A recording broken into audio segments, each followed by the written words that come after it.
apretado, colgado, pero hay que viajar, no queda otra. Servicio, como 15, 20 minutos de gol, es una vergüenza. Piedras salen de todos lados. Viajando colgado, te podés matar. No viajes en el estilo. Metropolitano, el tren. Los 90, a mi parecer, es una época muy clave y súper importante para entender la actualidad. Procesos, por ejemplo, como la situación del peso como moneda nacional, la consolidación de la democracia y, por supuesto, las privatizaciones telefónicas, radio, las aerolíneas, todo fue privado y, por supuesto, eso incluía los ferrocarriles argentinos, la cual se fragmentó en múltiples empresas privadas que cada una cumplía sus distintos roles.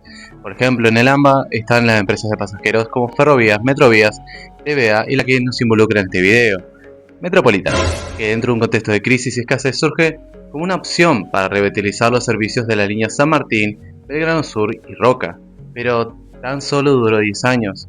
Pero ¿por qué razón duró tan poco tiempo? ¿Qué pasó en el medio? Para entender la caída y el fracaso metropolitano nos tenemos que remontar a su origen, o mejor dicho, a su conformación como una empresa.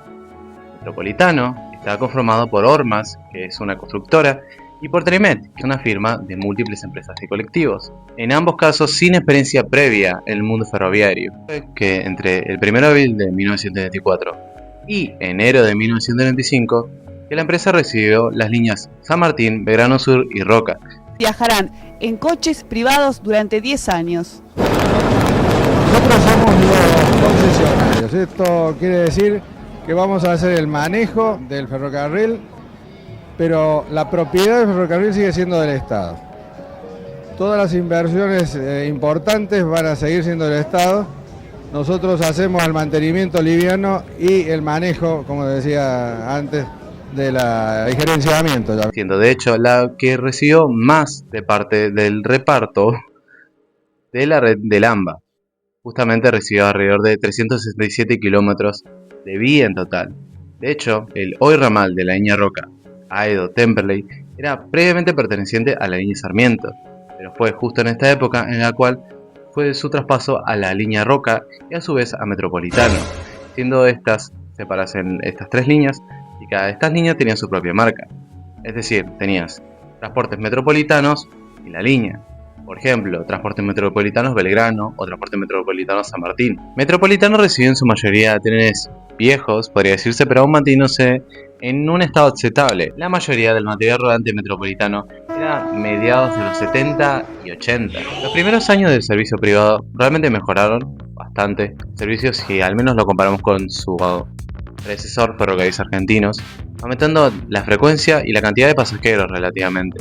Evidentemente surgieron problemas, como por ejemplo la reducción de personal que terminó llevando a protestas y paros en el servicio, lo que no sufrió únicamente esta empresa, sino en general de toda la red, habiendo un aumento significativo de los pasajeros. Esto no necesariamente se lo puede adjudicar a lo que es la mejora del servicio, cierto que se mantuvieron mejor los trenes y también la frecuencia. Pero esto no únicamente es debido a esto, sino que por el mayor control de los pasajes. Y también, como los pasajes de los trenes estaban fuertemente subsidiados, a muchas personas le era más accesible pagar un boleto de tren que por uno de colectivo. Aunque el tren tardase más, a las personas les convenía tomarse el tren antes que un bondi. No obstante, esto no se mantendría por mucho tiempo. Desde el 99 habría un deterioramiento mucho mayor. Y esto se agravó aún más con la expansión de Tremet en la sociedad anónima. En principio, la que era la mayor accionista de la empresa era Ormas, con un 22% de las acciones, ya llegando en el 98 a la mitad de las acciones de la empresa. Pero desde el 98, Tremet empezaría a agarrar más terreno dentro de la sociedad anónima comprando más acciones, así expandiéndose en los siguientes años, llegando para el 2000 siendo propietaria del 51% de las acciones. Y esto se agravaría aún más con la adquisición de Tremet por parte del grupo Tasseli. Pero ¿quién es Tasseli? ¿Qué es el grupo Tasseli? Bueno, Tasseli, o mejor dicho, Sergio Tasseli, es un empresario ítalo-argentino que desarrolló gran parte de sus empresas gracias al contacto con la política argentina, habiendo fuertes acusaciones de corrupción y de vaciar empresas que él tenía a cargo, y en especial con el caso de Yacimientos Río Turbio, donde debido a un derrumbe mueren 14 mineros en el año 2004. Tranqui, este empresario, o mejor dicho su grupo, beneficiados altamente por las privatizaciones que hubo en los 90, llegando a nuestra historia en el 2001, siendo el principal accionista de Tremet y, en consecuencia, también es metropolitano, siendo para muchos la caída definitiva de la empresa. Y empezaría también una práctica bastante mala y nociva, que lamentablemente todas las concesiones que hubo en las redes del AMBA hicieron: la desviación de subsidios públicos. Éxtasis, muchos dirían. Y justamente hablando de éxtasis, debido al caso de Yacimientos Río Turbio, había muchas presiones y muchos conflictos detrás con los Kirchner, en especial con esto. Y esto sería de vital importancia para después. Así fue como la empresa empezó a caer en picada, habiendo múltiples accidentes, como arrollamientos, caídas y hasta mutilaciones. Esto era debido más que nada por lo explotado que estaban los trenes. La mayoría de los usuarios tenían que andar a los estribos o hasta muchas veces a los costados de las locomotoras y a veces arriba de los trenes. Cierto que esto cae en la responsabilidad del usuario, del pasajero, pero también hay que entender la desesperación que había. Diariamente muchos servicios eran cancelados y era un problema muy grande que uno salía de trabajar y no estaba seguro si el siguiente tren salía o no, agarrar el primero que venía. Esta reducción de la frecuencia del servicio y la constante cancelación de trenes era debido al poco mantenimiento o nulo mantenimiento muchas veces de los trenes, de las locomotoras.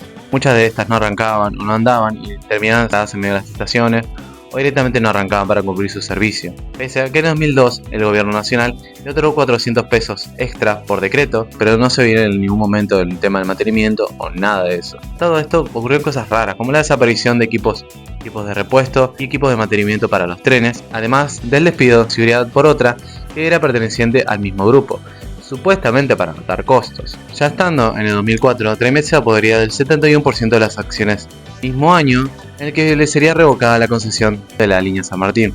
No hace falta que explique, pero también hubo bastantes accidentes. Finalmente que el gobierno nacional tomara riendas en el asunto y le revocara la concesión a Metropolitano, creándose la Unidad de Gestión Operativa Ferroviaria de Emergencia, la UGOFE, siendo una empresa híbrida entre las otras empresas privadas y el Estado Nacional. Pero un Metropolitano mantendría por el momento las concesiones de Roca y del Belgrano Sur. Aún así, estaban en la mira del gobierno, más aún en un incendio ocurrido en la estación Constitución, una de las formaciones eléctricas.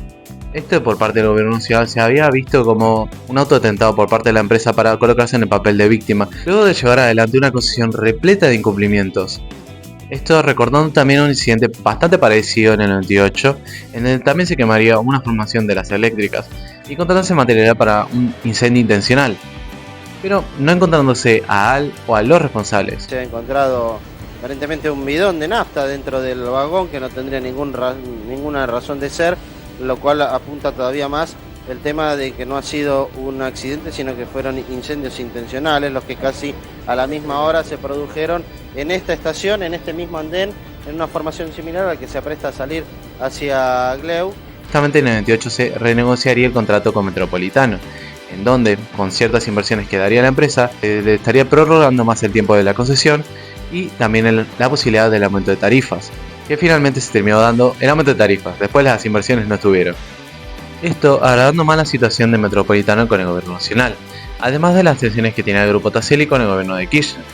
El servicio no mejoraba y las veces que empezaba a tener relativas mejoras era más por las advertencias del gobierno de revocar la concesión y de una mejora real. Todo esto sufriendo a los pasajeros, aún en trenes viejos y un mantenimiento deplorable, más o menos como una combinación entre las actuales líneas Belgrano del Norte y San Martín. Me falta el aire. ¡Sí, es igual! ¡Es igual! Sumando a esto el aumento constante de boleto, las múltiples denuncias por parte de los usuarios, además de las multas que recibían de parte de la CNRT, culminó con la revocación definitiva de la concesión y con el fin de Metropolitano.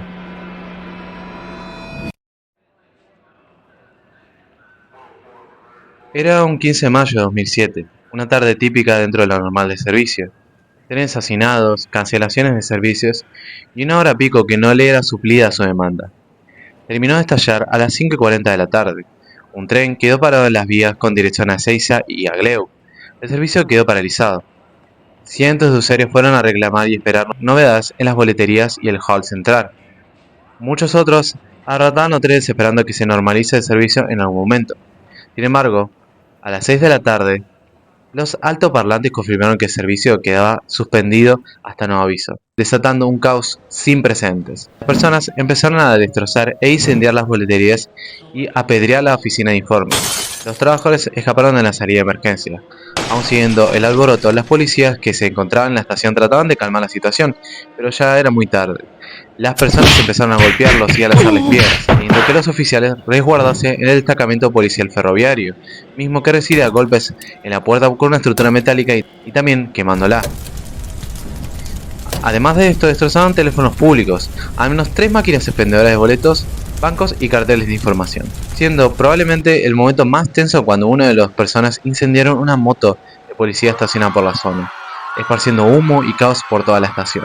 Para las 7 de la tarde llegó la guardia de infantería, no menos de 100 efectivos. Lograron despejar la mitad del hall de la terminal, siguiendo la lluvia de piedras donde se unieron a esa gente que dormía en la estación y se presume también que activistas. A partir de esa hora arribaron los medios de comunicación, en medio del caos policial y la lluvia de piedras. La infantería dispersó a los manifestantes que reclamaban por la suspensión del servicio que conecta la capital con la ciudad de Temperley. Y los desmanes comenzaron cerca de las 17, incluyendo la quema de boleterías. También hubo incendios en la oficina de informes, una motocicleta y la puerta de uno de los centros de control de trenes metropolitanos. Recordemos que no son nuevos los reclamos de la gente por el mal funcionamiento del servicio. Pero esta vez la furia fue más allá y terminó en este caos. El hall de la estación central de Constitución se... Recién para las 8:10, los uniformados lograron vaciar toda la estación, teniendo que cerrar las calles colindantes de terminal para facilitar el acceso de ambulancias y bomberos. Al final de la noche hubo 25 heridos y 16 detenidos. Después, cuando se normalizó el servicio, la empresa ofreció el viaje de vuelta gratis. Pero ya el daño estaba hecho, y el gobierno, por este incidente, por toda la presión popular, el Estado rescindió la concesión de la empresa el 21 de mayo del mismo año. Al final, Traymet desapareció. Orma sigue existiendo y operando, y Grupo Tasseri, después de este incidente, siguió existiendo y haciendo otros negocios igualmente sucios como Metropolitano. Pero finalmente terminó desapareciendo, quedando empresas remanentes y muchos juicios a cabecillas del grupo empresarial. Fanny, acá estamos en Constitución, el día después en que se quitó la concesión de los trenes de los ferrocarriles ex Roca y Belgrano Sur. ¿Qué te parece que es lo primero que hay que resolver con el tren? Digamos, ¿cuál te parece que es lo más importante que hay que resolver ya? Y primero tiene que hacer el mantenimiento de los trenes. Para usted, ¿cuál es la prioridad? ¿Qué es lo primero que se tiene que solucionar? Y eso, cumplir los horarios, que podemos viajar como se debe. ¿Tiene esperanzas de que a partir de este cambio los ferrocarriles funcionen mejor? Esperemos que sí. En un tiempo viajábamos muy bien, cada 8 minutos se viajaba bárbaro. Después, mal, y ahora peor. ¿Sergio Tasseli tiene alguna vinculación directamente con el gobierno? Sí, él siempre lo ha tenido por una situación política, es decir, tiene el hecho y lo que anteriormente decía, la posibilidad de que él tuvo de tener en las manos estas empresas porque el mismo Estado ha facilitado el compromiso del Estado y el compromiso de Tasseli en su momento de modificar el sistema productivo.